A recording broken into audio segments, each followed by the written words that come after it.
Okay, listen to this, moms and dads. How would you like a 3-day weekend for your kids every single week? Several school districts in rural Texas are moving to a 4-day week. It's the latest push to recruit and retain instructors, while teacher shortage and burnout continues to be a real issue. Let's bring in Dr. Dan Robinson, an associate dean of research at the College of Education at the University of Texas at Arlington, and Dr. Gary VanDeaver, Texas House Representative for District 1, to weigh in on this. Thank you both, gentlemen, for being here. I have so much to ask you, so I hope I get to all of my questions. First, Dr. VanDeaver, you represent 4 counties. All 4 of those counties have schools that are actually testing out the 4-day week. You were a public educator for 33 years. Is this going to work? Is it sustainable? Well, that's to be seen, I think. It's going to be interesting to see. It's an interesting concept. I think there are certainly some potential pitfalls, but I applaud the schools for trying to be innovative, and we'll see. But I got to ask you, Dr. Robinson, based on this research, how does this impact kids' ability to learn? Because I'm just thinking, I know that they've projected there's the UK campaign to have a 4-day work week. I would imagine that for children needing consistency, especially at a young age, that there could be some detriment to this. Yeah, so first of all, there's really no conclusive research out there yet comparing 4-day school week to 5-day school week. There's been some initial studies, but it's really inconclusive. We really need to have somebody like the Texas Education Agency commission a study where we can randomly assign schools that are trying this out and compare them to schools that want to do it but stay with a 5-day week, just to see what the effects are. You mentioned student learning. We do know from research on learning that students learn best when they can space out or distribute their learning. We know about summer loss when students take 3 months over the summer.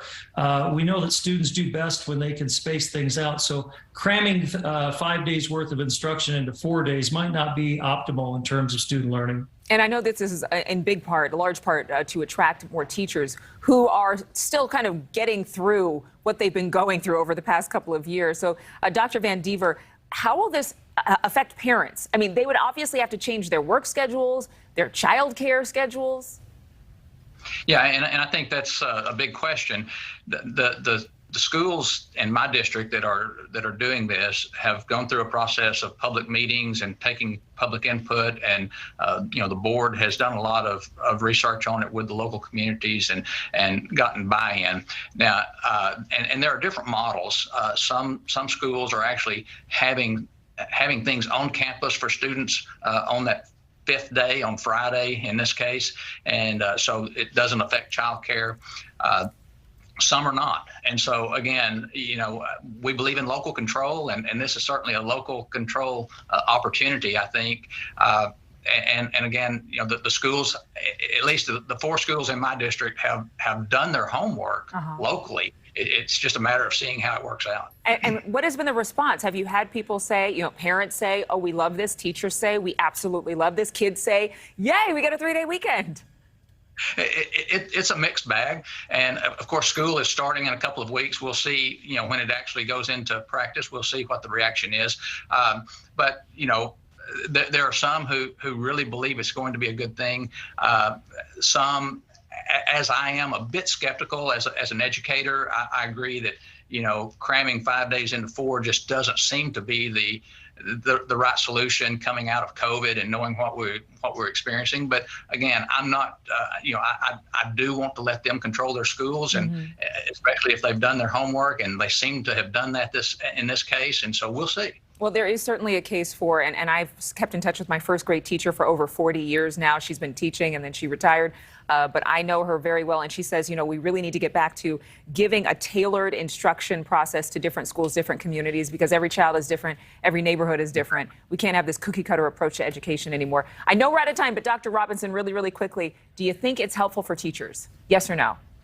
Well, this is mainly being done to address the teacher shortage, teacher burnout, and I think we need to take a closer look at what's really going on here.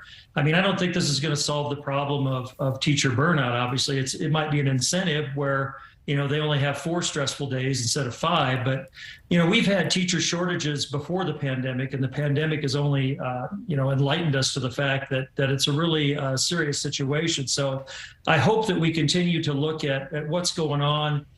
Teaching in a school is very similar to working in a restaurant during the pandemic. You're understaffed. People come in, they expect service, they're angry. Well, one person is doing the job of 3. And we need to look at that seriously in terms of what's going on in our schools. I mean, this is a nice gesture to try to make it a little more enticing and a little less stressful for teachers, but we really need to address the underlying issues of being understaffed at schools and teachers overworked. Yes, there are some things that we need to address from the inside out.